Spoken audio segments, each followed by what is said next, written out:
El 28 de abril de 2021, Colombia vivió un estallido social. Durante el primer mes de paro, se realizaron más de 12.000 protestas en 862 municipios de los 32 departamentos del país. Una movilización nacional sin precedentes que logró tumbar la antipopular reforma tributaria presentada por el gobierno de Iván Duque, retirar una nefasta reforma a la salud y la renuncia de varios ministros, además de la canciller Claudia Blum. Esta movilización fue una expresión del descontento, la frustración y la indignación de la mayoría de los ciudadanos y ciudadanas contra la desigualdad, corrupción, impunidad, violencia contra líderes y lideresas y el hambre creciente. Un terremoto político acompañado por una desmedida brutalidad policial, manifestantes desaparecidos, detenciones arbitrarias y decenas de asesinatos por parte de grupos antimotines que arremetieron brutalmente contra la manifestación.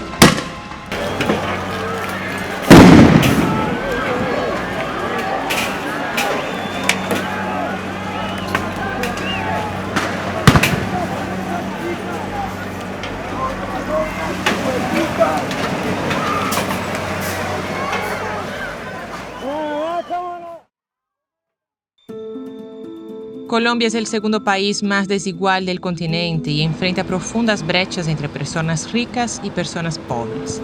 Si bien la pobreza ha crecido dramáticamente por efectos de la pandemia global, el Estado colombiano, presidido por subsecuentes gobiernos del mismo talante político, ha profundizado un modelo económico que durante los últimos años ha aumentado el hambre en su población. Según recientes cifras del DANE, en Colombia, más de 21 millones de personas viven en la pobreza y 7,4 millones en pobreza extrema. Es decir, no pueden adquirir una canasta básica de alimentos para subsistir. Mientras en el mundo se debatía una renta básica temporal para los más desfavorecidos, con el fin de frenar el avance del coronavirus, el gobierno de Iván Duque decidió ir en una dirección distinta, radicar en el Congreso una reforma económica de corte regresiva, al proponer mantener las exenciones tributarias a los grandes capitales y aumentar los impuestos al consumo de bienes básicos, incluidos los alimentos. Esta propuesta produjo un estallido social.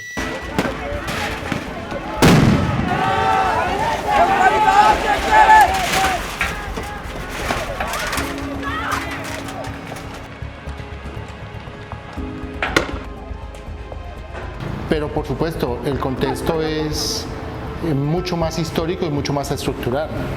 Una pobreza con unos niveles muy altos que no permiten que la vida sea digna para la gran mayoría de población y que de alguna manera también ha hecho que pues ya la gente se canse, no solamente de la sobrevivencia, sino los niveles tan difíciles de esta sobrevivencia. Lo que se vio afectado en mucho también por el tema de la pandemia y el nivel de cuarentena que se llevó a cabo durante buena parte del año 2020. Creo que esa situación socioeconómica es muy importante para poder comprender tanto el estallido. Pero por supuesto, como decía, en términos políticos y en términos legislativos, una serie de demandas pues que tal vez lo de la reforma tributaria es solamente la punta del iceberg, pero debajo de ello hay una serie de demandas mucho más estructurales, como por ejemplo un tema de democracia real, efectiva, un tema de corrupción, un tema de respeto a la vida misma en todas sus formas, pero también en temas de salud, en temas de educación, de empleabilidad, de trabajo. Nuestro país se está desangrando, nuestro país está en extrema pobreza, lo que se está viviendo hoy en día. Nos mandan a quedarnos en casa, quédate en casa. ¿Cómo nos vamos a quedar en casa si no tenemos un trabajo? Si no tenemos un sustento para nuestras familias, nos toca salir.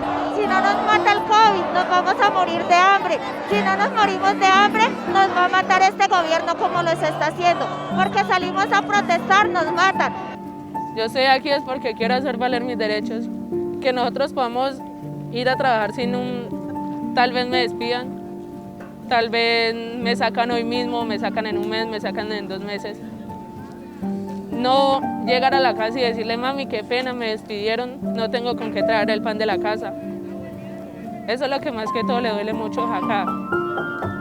Que uno llegue a la casa y uno esté trabajando y le diga, no mami, no tenemos para el huevo, no tenemos para el pan, no tenemos para comer en un mes, tenemos que averiguarlo por otro lado. No me parece justo eso, sabiendo que hay mucha persona que en su diario vivir tiene cosas que le sobran y hasta las botan.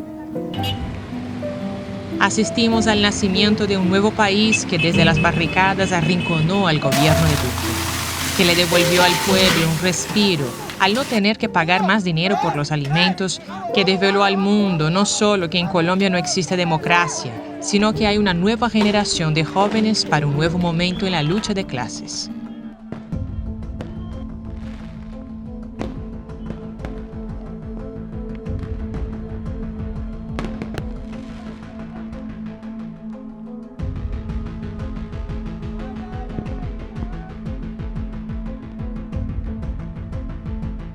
Hace 2 décadas el uribismo emergió en medio de una situación de crisis económico-social, de negociación fallida con la insurgencia y el rechazo institucional.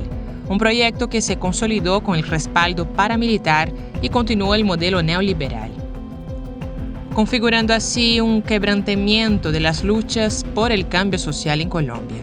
Tendencia que cambió hasta las luchas de las mingas indígenas a partir de 2008, el nacimiento de movimientos sociales como el Congreso de los Pueblos y Marcha Patriótica, las masivas movilizaciones de 2011 del movimiento estudiantil en defensa de la educación pública y el paro nacional agrario que 2 años después levantó las banderas en contra del Tratado de Libre Comercio con Estados Unidos y reclamó atención para el campo y para el campesinato como sujeto de derechos.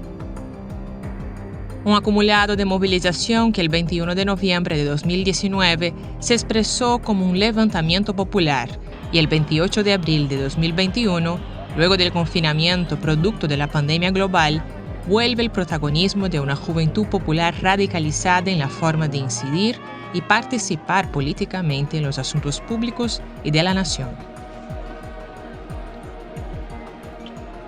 Las primeras líneas y el concepto como tal de una conexión de defensa de la vida y de los territorios vienen claramente de un liderazgo propio del movimiento social, no solo en Colombia, sino unos referentes que tenemos claros en países que vivieron opresiones demasiado fuertes por gobiernos autoritarios y totalitaristas que a la final implementaron políticas de muerte. Y aquí en Colombia nace en un contexto de paro nacional de 2019, cuando abiertamente empezamos a ver asesinatos por parte de la fuerza pública en vivo, como el de Dylan Cruz, que fue el primero que nosotros, pues como generación, pudimos ver con nuestros propios ojos que estaba siendo transmitido en vivo un asesinato por parte del ESMAD, y es ahí donde uno dice como hasta aquí llegué, ya no me aguanto más, sin hacer nada al respecto, me voy para la calle y así como Dylan empiezo a defender al que está atrás, porque Dylan no era un vándalo, no era un ladrón, no era un terrorista, su pecado fue devolver un gas para que otro no se ahogara y para que otro permaneciera en la resistencia. Su pecado fue devolver el gas y pagó con la vida. Nosotros tenemos piedras, lo único que combatimos es con piedras, ellos combaten con armas. Ayer destaparon el punto, no este punto, sino el punto cercano a nosotros. Hoy querían volver a tapar porque ese fue uno de los puntos estratégicos para la salida del oriente de Cali. ¿Qué hizo la policía? La policía llegó arrasando con todo, sin preguntar nada, sin socializar nada. Obviamente los muchachos no dejaron. Se nos presentó un acontecimiento que se llevaron a 3 muchachos, golpearon a una muchacha que es de la resistencia del punto. Según datos de la ONG Temblores, durante los 2 primeros meses de protestas ocurrieron al menos 4.687 casos de violencia por parte de la fuerza pública, sin incluir casos de desapariciones. Se ha establecido que 44 homicidios tienen como presunto agresor a un miembro de la fuerza pública. Otros 29 homicidios están en proceso de esclarecimiento sobre si el presunto victimario pertenecía a las fuerzas de seguridad del Estado.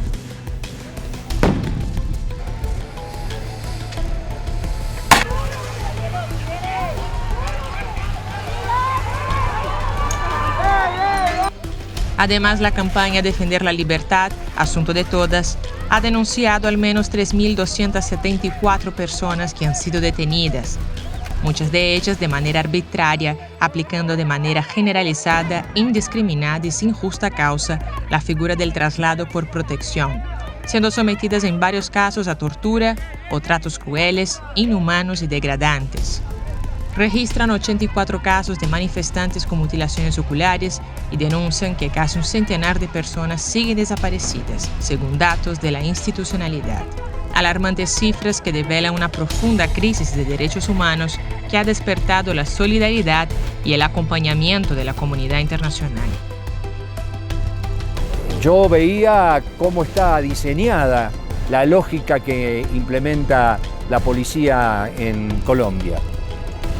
Desde ser el único que tiene una policía que no depende sino del Ministerio de Defensa y por lo tanto tiene una lógica bélica porque está preparada para la cuestión militar, yo me pregunto, ¿a qué enemigo elige ese poderoso armamento y esa poderosa fuerza? ¿A qué enemigo elige? Y cuando digo esto, digo que está aplicando lo que se llama determinarlo al enemigo y en este caso determina un enemigo que está en el interior del país. Hablamos en Bruselas con el teniente coronel retirado Omar Eduardo Rojas, experto en doctrina militar. El enemigo en Colombia no es solamente aquel que se alza en armas, no es solamente el guerrillero, el subversivo. El enemigo en Colombia tiene mucho tinte. Entonces, para las Fuerzas Armadas, para los soldados, para la policía, enemigo es todo actor social, todo actor político que tiene una cosmovisión de vida diferente a aquellos que están gobernando. Considero que ese concepto de enemigo interno que tiene el país obedece al pensamiento anticomunista que es impulsado desde los Estados Unidos. Porque a propósito, si vos ves a la policía en Argentina o en Chile, vas a ver a los mismos Robocop. Y probablemente vas a ver a los mismos, tal vez no tanto con el desarrollo de tanta sofisticación en el armamento que tienen aquí, pero sí en Chile y en la Argentina con la misma vocación homicida. El Estado colombiano ha derramado en las calles la sangre de una ciudadanía golpeada económicamente por la pandemia y harta de la antipatía del gobierno, como sucedió en 1919, con la masacre de los sastres en medio de la gripe española, y que salió a manifestar su indignación por la muerte de manifestantes a manos de la policía, como en 1954, cuando la fuerza pública asesinó 3 estudiantes entre el 8 y el 9 de junio, y por lo menos 50 fueron heridos. O como cuando ha abierto fuego de manera indiscriminada contra las manifestaciones, como en el paro de 1977, que dejó más de 500 heridos de fusil en Bogotá y 25 muertos. Un año más tarde, Julio César Turbay llegó a la presidencia y expidió el Estatuto de Seguridad como instrumento de persecución, y durante los siguientes 30 años se produjeron por lo menos 61 masacres en las que estuvo involucrada la fuerza pública. A lo largo de su historia, la Policía Nacional ha jugado un papel preponderante en las guerras civiles de Colombia, incluido el conflicto armado interno.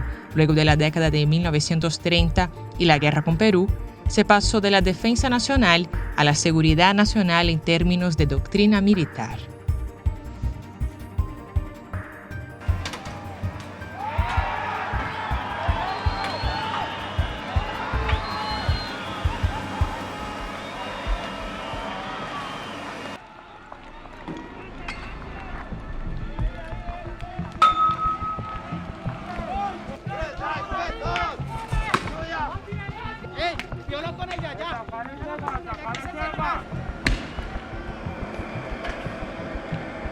Entonces uno encuentra que el traslado de la defensa nacional a la doctrina, en términos de doctrina militar a la seguridad nacional hizo que se reconfigurara una lógica más interna de designación del enemigo interno, y ese enemigo interno para poder propender a los intereses que efectivamente desde la Guerra Fría se han establecido, y es garantizar que el capitalismo se desarrolle con todas las atrocidades que trae, ¿no? Devastaciones ambientales, daño a la vida en cualquiera de sus formas y la explotación extrema. Creo que allí cualquiera que diga, bueno, incluso la reivindicación de derechos humanos en Colombia ha sido taldada de comunista, nada más lejos que ello.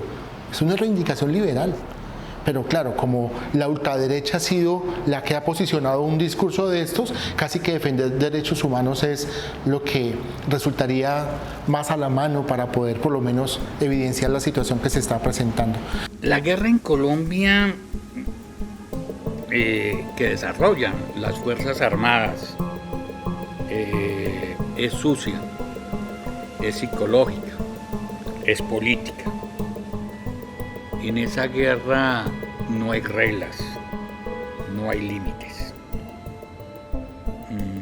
Y como no hay límites, se le permite al soldado y al policía hacer todo lo que quiera en el campo de batalla o fuera de este.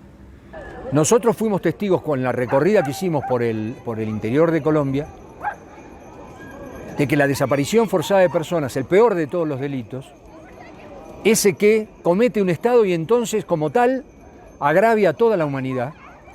Por eso es un delito de lesa humanidad, es un delito contra todos los seres humanos. La desaparición forzada es uno de los principales elementos que nosotros hemos encontrado acá como delitos, más allá de lo repugnante que significa, como una práctica sistemática de la fuerza de seguridad. En ese sentido, Brian era su nombre, que es el primero, creo que fue en el Puente Jaramillo, que es el primero en desaparecer porque desaparece el mismo 28 de abril. Lo ven por última vez cuando la policía lo reduce sobre el puente, nunca más se supo de él hasta que 5 días después apareció río arriba. ¿Cómo me explicás que haya podido aparecer río arriba después de haber sido secuestrado, si se quiere, por la policía? Ese es un ejemplo. El otro son los homicidios. Yo te ponía el ejemplo de este chico Quintero, Sebastián Quintero, que fue con la granada, ¿no?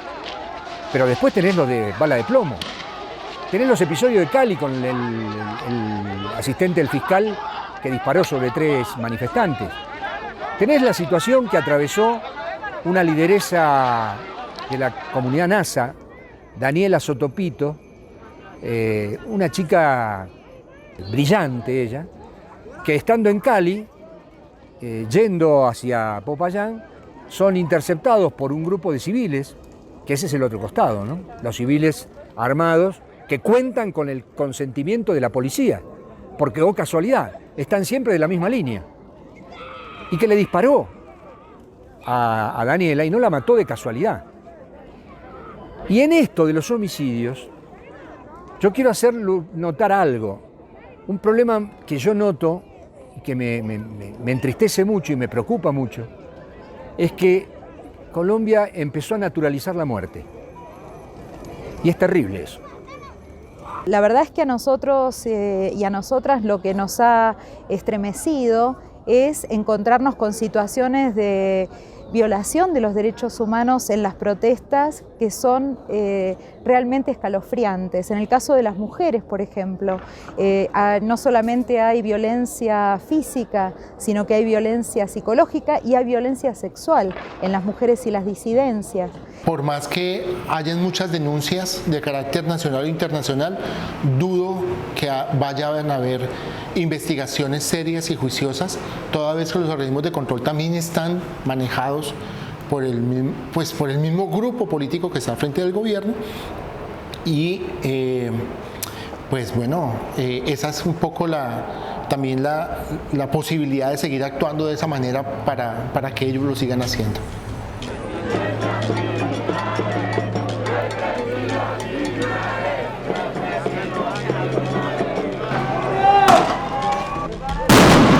Las dimensiones de la represión en la actualidad son comprensibles bajo la óptica de una actualización de la doctrina de seguridad nacional.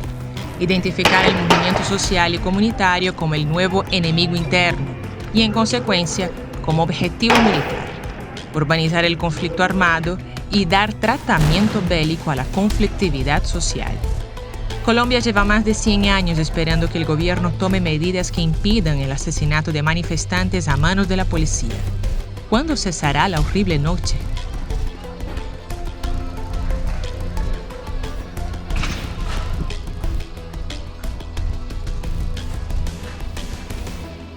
El soldado está formado para la guerra. El policía está formado para la paz. Sin embargo, en nuestro país, los dos son formados y adoctrinados para asesinar. Aunque en la Constitución Política de Colombia no esté contemplada la pena de muerte al asesinar, en Colombia algunos militares y algunos policías ejecutan esa orden, asesinan. Yo creo que en ese sentido una policía así, que ve en el otro, en la otra un enemigo, no un ciudadano, una ciudadana que se está manifestando, pues no vamos a llegar a ningún lugar.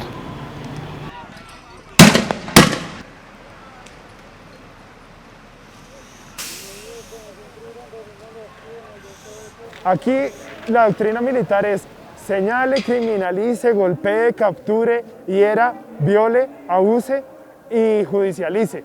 Aquí la nuestra sería como ame primero y defienda la vida después. Con esos dos principios básicos usted va a entender cómo funciona la primera línea y también va a tomar decisiones acorde a lo que está pasando en el momento.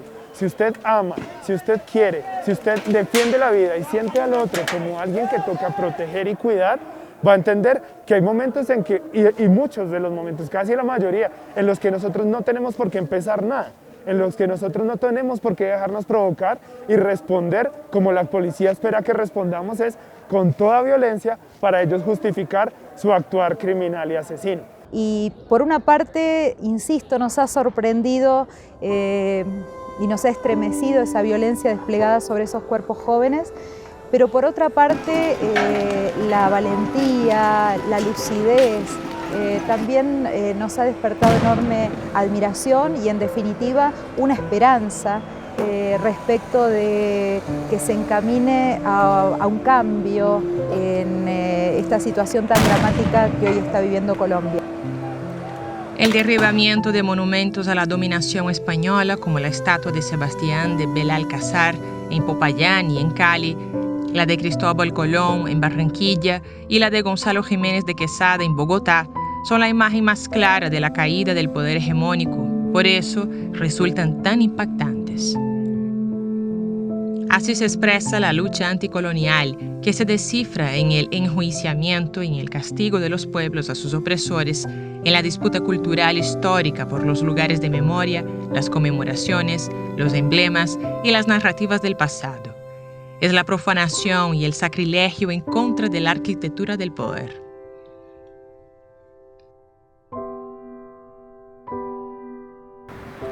Este calle está en medio de lo que se conocía como el punto de resistencia Paso del Aguante, Paso del Comercio, Paso del Aguante posteriormente.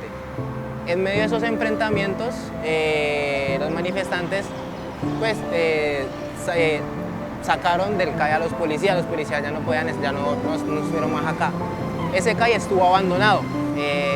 Hay otros CAIs, no todos, pero hay otros CAIs en Cali que sí son bibliotecas comunitarias que están siendo resignificados, que esta es la idea de este espacio, una resignificación de lugar, de espacios, en un contexto de que un CAI de policía en medio de unidades, como pueden ver atrás, es una estructura de guerra, porque tiene puertas blindadas, vidrios blindados, muros gruesos, tiene garitas, es una estructura de guerra en un lugar de comunas, y de hecho el lugar era bastante inseguro en las noches. Entonces, ¿qué significaba esto?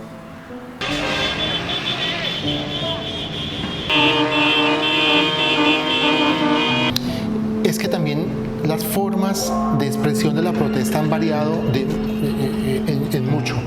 Y las expresiones artísticas, culturales, ya ni siquiera hay que, no sé, programarlas con antelación, fluyen, como que brotaran, y eso es parte de la misma composición de quienes se manifiestan, de quienes conforman las movilizaciones. Y entonces uno encuentra en medio de las marchas, de los puntos de concentración, un montón de artistas. Construir monumentos a la resistencia popular, pintar murales con los rostros de los caídos en esta lucha, componer canciones de la dignidad, rebautizar y resignificar lugares y fechas, transformar centros de policías en bibliotecas comunitarias, combatir las balas con arte y cultura, son signos que anuncian el nacimiento de un nuevo país.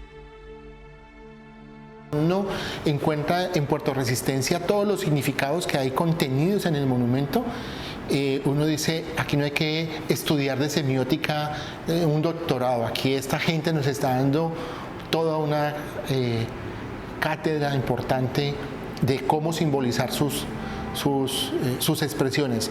Y bueno, algo que tal vez estamos dando por obvio ahora que conversamos, y es cómo Cali, como todos los puntos y como toda ciudad, tiene puntos reconocidos, ¿no? Con un nombre simbólico por alguna anécdota histórica o por alguna tradición que se mantuvo. El puente de los 1000 días, cuando yo llego a Cali me dicen, no, es que tardaron 1000 días haciéndolo. Pues el puente de los 1000 días ya no es, fue demolido hace tal vez una década atrás, una década y media, y fue construido el puente actual que se tiene. Pero cómo ese punto ya no se llama puente de los 1000 días, sino puente de las 1000 luchas, y eso cómo lo expresamos para que la comunidad lo asuma. Puerto Rellena, ya no es Puerto Rellena, es Puerto Resistencia. El paso del aguante, la portada, la libertad, bueno, en fin, la palabra dignidad, la palabra resistencia, la palabra aguante, la palabra libertad, soberanía, son palabras que se repiten en todos estos puntos de una manera como que rebautizarlos, ¿no? Y eso pareciera de alguna forma, me acuerdo un poco de los revolucionarios franceses en 1789 o de los mismos rusos en 1917, la plena conciencia de estar marcando la historia, ¿no? La plena conciencia de renombrar el espacio y por qué no el tiempo a propósito de las búsquedas que tenían, y eso me parece que es muy simbólico. Vamos en camino hacia la luna y luego a Puerto Resistencia.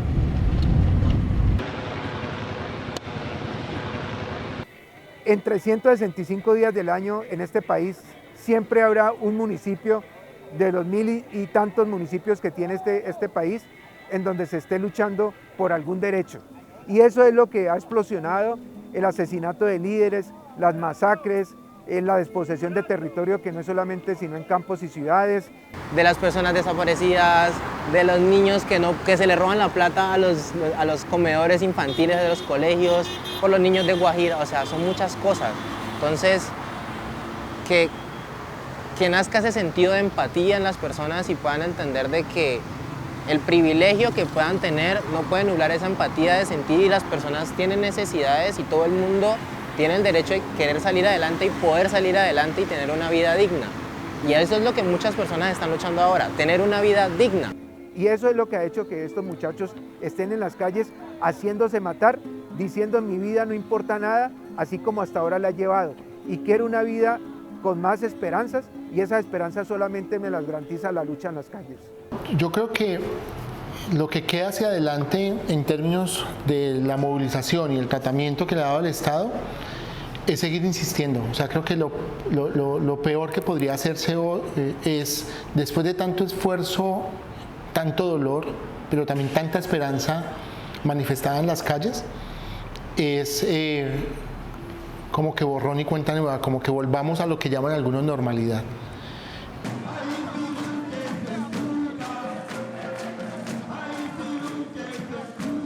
Nada volverá a ser igual porque se empieza a ver el resplandor del poder cuando el pueblo lo toma en sus manos y se prepara para gobernar. En todos los barrios, veredas, lomas, ríos y puntos de resistencia del país se construyen relaciones que hacen de la protesta una acción solidaria y de larga duración. Y la primera línea no es solo un avance organizativo popular, es un triunfo ideológico que revitaliza la acción de calle, que la dota de nuevos sentidos y prácticas de defensa y que logra romper definitivamente con el miedo. Un movimiento revolucionario se organiza desde asambleas populares, se moviliza, se expresa y avanza para fortalecer la lucha con el cambio social. Una nueva Colombia ha nacido de las barricadas. Por nuestros muertos, ni un minuto de silencio. Toda una vida de combate. ¿Hasta cuándo? Hasta siempre. ¿Hasta cuándo? Hasta la victoria.